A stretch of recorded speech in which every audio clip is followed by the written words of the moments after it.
Mini screen പ്രേക്ഷകർക്ക് സുപരിചിതയായ നടിയാണ് Riya George. ചെമ്പനീർ പൂവിലെ ചന്ദ്രമതി എന്ന് കേട്ടാലാകും പ്രേക്ഷകരിൽ ഭൂരിഭാഗം പേരും ഈ താരത്തെ തിരിച്ചറിയുക. ഏഷ്യാനെറ്റിൽ സംപ്രേക്ഷണം ചെയ്യുന്ന ചെമ്പനീർ പൂവിലെ പ്രധാന കഥാപാത്രങ്ങളിൽ ഒരാളാണ് ചന്ദ്രമതി. തന്റെ യഥാർത്ഥ വയസ്സിനേക്കാൾ പ്രായം കൂടിയ കഥാപാത്രമാണെങ്കിലും അതിനൊന്നും തനിക്ക് വിഷമമില്ല എന്നാണ് ചന്ദ്രമതി പറയുന്നത്. വിവാഹശേഷം തന്റെ പേര് റിയ ജോർജ് എന്നാക്കി മാറ്റിയതെന്നും അതിനു മുൻപ് പത്മ എന്നായിരുന്നു പേരെന്നും താരം പറയുന്നു.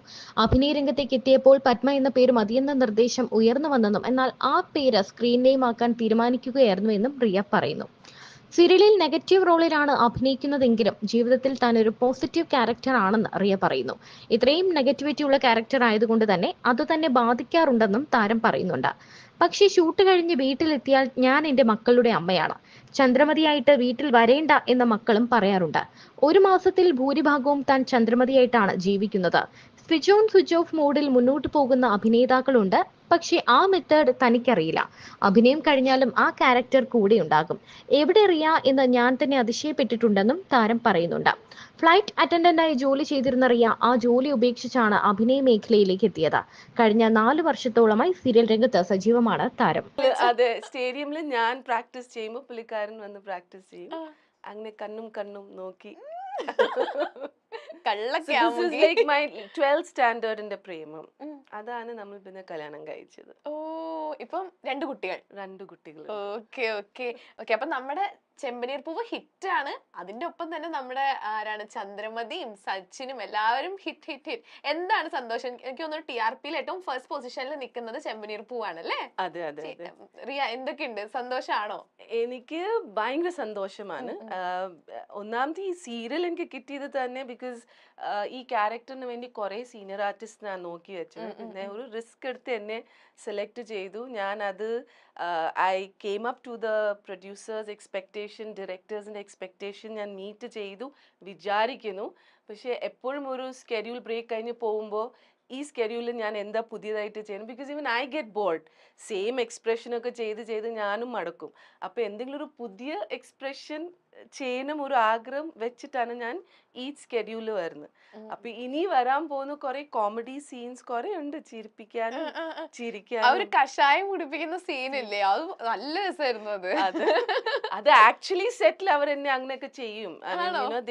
So they keep pulling my leg. എന്നെ ഒരു കൊമീഡിയൻ ആയിട്ടാണ് ആ സെറ്റില് കാണുന്നത്. ബിക്കോസ് മലയാളം ഡയലോഗ്സ് പറയുമ്പോ എപ്പോഴും ഞാൻ തെറ്റാറുണ്ട്.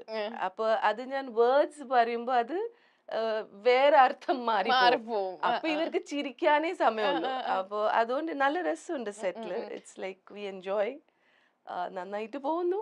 അപ്പൊ നമ്മളാണെങ്കിൽ എന്റെ ഷോയുടെ പേര് എന്ന് പറഞ്ഞാൽ ചക്കം പക്കം എന്നാണ്. ചക്കം എന്ന് പറഞ്ഞാൽ കുറച്ച് സ്റ്റേറ്റ്മെന്റ്സ് ആണ്, പക്കം എന്ന് പറഞ്ഞാൽ കുറച്ച് ടാസ്കുകളാണ്. ഓക്കെ, അപ്പൊ ഞാൻ കുറച്ച് സ്റ്റേറ്റ്മെന്റ്സ് വായിക്കും. അപ്പൊ യെസ് ആണെങ്കിൽ ഇതിന്റെ പേര് ഡംറൂല് ഒരു കൊട്ടുവട്ടം യെസ് ആണെങ്കിൽ. ഓക്കെ, നോ ആണെങ്കിൽ you will get A punishment. അപ്പൊ ഈ സ്റ്റേറ്റ്മെന്റ് മലയാളമാണോ? മലയാളമാണ്. But you'll understand. Okay? It's all about Chandrakant അല്ലല്ലോ, ചന്ദ്രമതിയും ചെമ്പനീറും ഒരുമിച്ചായിട്ട് അങ്ങനെ മാറിപ്പോയതാണ്. ഇതാണ് എന്റെ ഡമരു. ഓക്കെ, നമുക്ക് സ്റ്റാർട്ട് ചെയ്യാം. ഓക്കെ, സിമ്പിൾ അല്ലേ? Very simple. ഓക്കെ, അപ്പം റിയയ്ക്കുള്ള ഫസ്റ്റ് ചക്കം. ചെമ്പനീർ പൂവിലെ ചന്ദ്രമതി ശരിക്കും ഒരു നെഗറ്റീവ് ക്യാരക്ടർ തന്നെയാണ്. അതെ, ഐ മീൻ റിയൽ ലൈഫിലും നെഗറ്റീവ് ക്യാരക്ടർ ആണോ എന്നാണല്ലേ ചോദിക്കുന്നത്? ആണോ? അല്ല, ശരിക്കും through. Okay, through negative character ആണോ? ഞാൻ നെഗറ്റീവ് ആണ്. പക്ഷെ ഇടയ്ക്ക് ആ മരുമകളിനെ കണ്ടാൽ മാത്രം എനിക്ക് ചൊറിച്ചിൽ വരും. അല്ലാത്ത ഞാൻ ഭയങ്കര പോസിറ്റീവ് ആണ്. രേവതിനെ കണ്ടാൽ മാത്രം എന്റെ BP കൂടും. പിന്നെ എന്റെ മറ്റേ യക്ഷി രൂപം പുറത്തോട്ട് വരും. അല്ലാത്തത് ബിക്കോസ് ആ പോലീസ് സ്റ്റേഷൻ സീൻസ് ഒക്കെ ചെയ്യുമ്പോ ഓഡിയൻസ് ഒക്കെ ഭയങ്കര എന്നെ ഇഷ്ടപ്പെട്ടു. ആ സീൻസ് ഒക്കെ കണ്ടു. ബിക്കോസ് അതിൽ ഭയങ്കര കരച്ചിൽ സീൻസ് ആയിരുന്നു. So they liked it. But the moment ഞാൻ രേവതിനെ കാണുമ്പോൾ എനിക്ക് അറിഞ്ഞൂടാ, ഒരു ടെമ്പർ. ഞാൻ എന്റെ ഡയറക്ടറും റൈറ്ററിനോട് പറയും എന്താ കാരണം, ഞാൻ എന്തിനാ സച്ചിനെ ഇങ്ങനെ ഹേറ്റ് ചെയ്യുന്നത്. പക്ഷെ ആ കഥ അറിഞ്ഞു. പക്ഷെ അതിലൊരു ലിങ്ക് ഉണ്ട്. നമ്മളിനി അത് അൺഫോൾഡ് ആവും. അത് എന്താ കാരണം അത് അറിയും. Okay, next question. So now just once again, if it is yes I should not do or yes ആണെങ്കിൽ yes ആണെങ്കിൽ you will have to okay, ഇതെല്ലാം റിലേറ്റഡ് ടു ദ സീരിയൽ അല്ലേ, Yeah. പേഴ്സണൽ അല്ലല്ലോ? No no no no. Personal ലൈഫിൽ ഞാൻ ഭയങ്കര positive ആണ്. ആണോ? Okay, next question. മക്കളിൽ ഒരാളോടാണ് കൂടുതൽ സ്നേഹമെങ്കിലും ഞങ്ങളുടെ സച്ചിക്ക് ചന്ദ്രമതിയോട് ഉള്ളിൽ നിറയെ ഇഷ്ടമാണ്. ഇഷ്ടമുണ്ടോ സച്ചിക്ക്? ഇഷ്ടമാണ്. ആണ്. ആണ്. ഒത്തിരി ഇഷ്ടമാണ്. അതെന്താണ് പറയുമ്പോ ഒരു സങ്കടം? എനിക്ക് പേഴ്സണലി എനിക്ക് ഇഷ്ടമാണ്, പക്ഷെ സീരിയൽ എന്നോട് ഇഷ്ടം ഇല്ല പറയാം. എനിക്ക് കാണിക്കണ്ട. But as a person I like him a lot. പിന്നെ സീരിയലിലും ഇടയ്ക്കിടയ്ക്ക് ഞാൻ ആ ഇഷ്ടം കാണിക്കുന്നുണ്ട്. ബട്ട് പിന്നെ ഞാൻ അത് പിടിച്ച് പിന്നെ മരുമോൾ രേവതിനെ കാണുമ്പോ ഇഷ്ടം പോവല്ലേ? അല്ല, there is something which is there. അത് ഡിസ്ക്ലോസ് ചെയ്തില്ല. ബട്ട് എന്തോ ഒരു കാരണം കൊണ്ട് എനിക്ക് അയാളെ ഇഷ്ടമില്ല. ഇപ്പോൾ അറ്റ് ദ മോമെന്റ് കാണിച്ചത് അവന് ജുവിനൈൽ കോർട്ടില് ഏതോ ചെറുപ്പത്തില് അവൻ എന്തോ ഒരു കാര്യം ചെയ്തിട്ട് അവൻ ജയിലിൽ പോയി കിടന്നതാ. അപ്പൊ അതിന്റെ ഒരു ദേഷ്യമാണ് അവനോട് കാണിക്കുന്നത്. പക്ഷെ ആക്ച്വലി അവൻ അല്ല ക്രൈം ചെയ്ത്, വേറെ ആരോ ചെയ്താണ്.